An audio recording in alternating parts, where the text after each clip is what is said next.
आज हम एक ऐसे खानदान की कहानी में गहराई से उतर रहे हैं जो बज़ाहिर टूट रहा है। बिल्कुल, लेकिन उसकी दरारों में बहुत कुछ छुपा हुआ है ना? जी, फरहाद और गुल को घर से निकाल दिया गया है और ये फैसला एक ज़लज़ले की तरह पूरे काराबे खानदान को हिला रहा है। और हमारे जो ज़राए हैं वो सिर्फ एक कहानी नहीं बताते, बल्कि कई मुतज़ाद हकीकतें सामने लाते हैं। अच्छा, जैसे कि? जैसे एक तरफ फरहाद और गुल की बेबसी है, दूसरी तरफ हवेली के अंदर बरान का वो सख्त फैसला और दिलान की बिगड़ती हुई सेहत। और वो खुफिया दुश्मन भी है। जी, उन सब के ऊपर एक ना आने वाले दुश्मन का साया।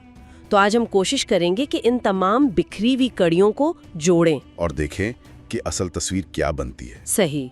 तो शुरुआत वहीं से करते हैं जहां से बहरान सबसे ज्यादा नजर आ रहा है, फरहाद और गुल। बस स्टेशन पर। जी, बस स्टेशन पर मारदीन जाने के लिए तैयार। और उनके पास कुछ भी नहीं है। मतलब सवाए एक दूसरे के सहारे के। बहुत ही मायूस कुन मंजर था और वो तकरीबन हिम्मत हार ही चुके थे। लेकिन यहीं पर कहानी एक दिलचस्प मोड़ लेती है। आज़ादे खातून की आमद। बिल्कुल, और उनका वहां पहुंचना सिर्फ एक इत्तेफाक नहीं लगता, वो एक फरिश्ते की तरह आती हैं, उन्हें समर हाउस में पनाह देती हैं। लेकिन इसके पीछे कुछ और भी हो सकता है।